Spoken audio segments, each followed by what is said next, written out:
I almost forgot my age. I almost said 26. Good? Yeah. Aaron Gwin, 27 years old, from Wildomar, California, 165 pounds, and I ride a long, specialized demo. Size long. So, with John Hall, Yep. Aaron Gwin's right-hand man. Yes. So, John, can we just go through Aaron's race bike from front to back, please? Let's start off with rental handlebars. What width have you got there? They're 785. Okay. And grips, ODIs? Yep, running ODI grips. Currently just testing a compound right now. Yeah. And then he's got his signature AG1 grips out that he loves, so he runs that pretty much on everything, but just trying a different compound for now. Yeah. Let's move on to the rental stem. What length have we got there? It's a 50mm stem. Yeah. Standard? Standard. With a load of tie bolts in there? Yeah, all tie. Yeah. Tie everywhere. Heading down to the front wheels. We've got a hillbilly here. What kind of tyres does Aaron run throughout the year generally? Man, just depends on the course and where we're at, course conditions. I mean, we've got a good selection of tires available to us. So what are you on, like Butchers and Hillbillies? Or? Yep, currently just on a combination of a Hillbilly in the front and a Butcher 2.3 in the rear. Yeah, always the 2.3 Butchers or two? Mostly, yeah. We experimented with the 2.5 earlier this weekend, but it's just too large, so we just went back to the 2.3. Okay. Yeah. But yeah, normally, honestly, the go-to setups, just a Butcher 2.3 front and rear, can pretty much cover almost all conditions. And what pressures and tubed or tubeless? Let's go through the setup. Yep, we're tubeless. Pressures also vary. They're great. Yeah. Yeah, I'm not giving secrets here. Okay, let's go down to wheels. We've got the EX471s there. Yep. What about spoke tensions? Standards or what? Yeah, just standard spoke tension. We don't get crazy with that stuff. You want a wheel to hold up, so we don't get too crazy high or too crazy low. So, yes. So, stock 40. I mean, what kind of ranges in the damping are you on the dials? We're pretty right where everybody else is.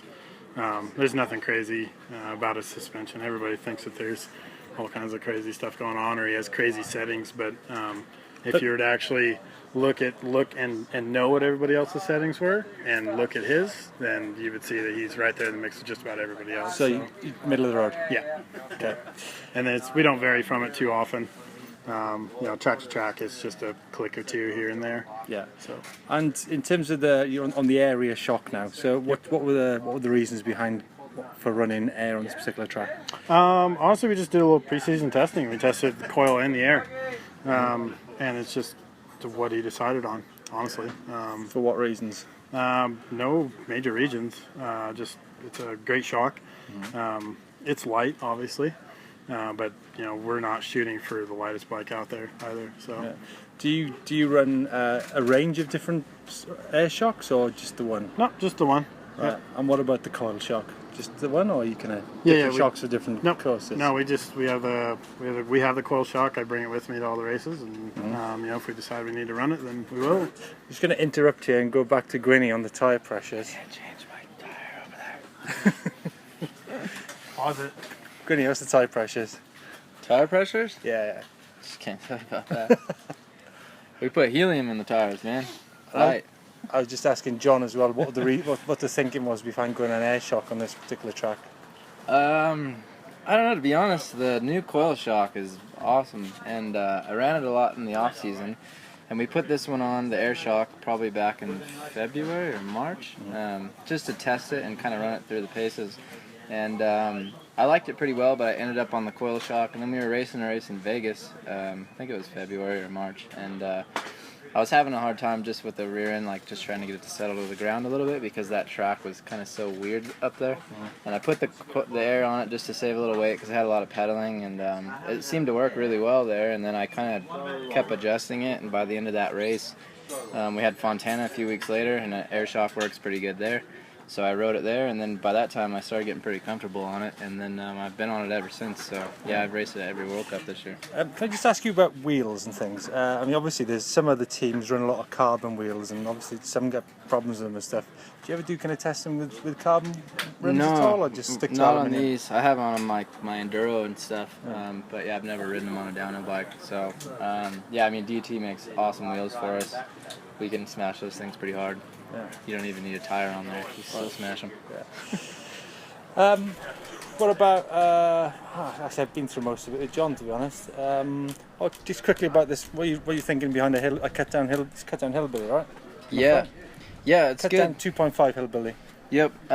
Just kind of depends on the tracks, but I kind of like the feel when you cut them. It just makes the edges really sharp, and then I feel like they just got a really good bite to them. So we've honestly, I think I've run that front tire at almost every race this year, besides maybe Fort William. But for kind of people out there who are choosing their tires, what can you explain why you'd go for a mud tire on the front and a dry weather on the back?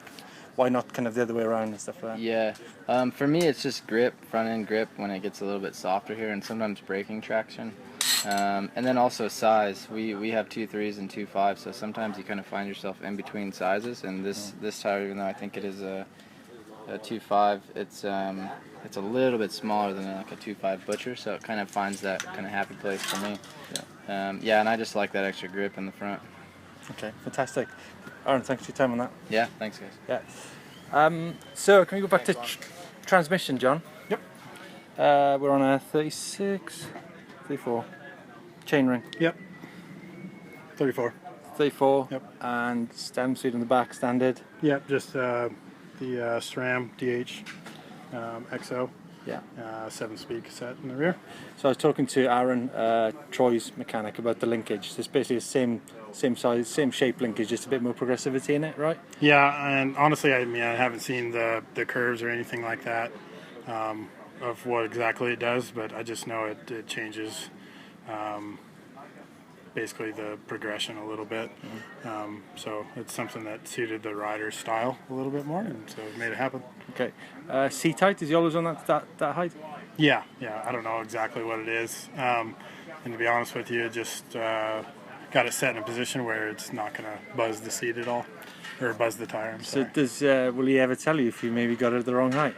No, I know. Well, I mean, I know where it's at. All I have to do is let all the air out of the shock and compress the suspension and make sure it clears. So, how much? Going back to the brakes.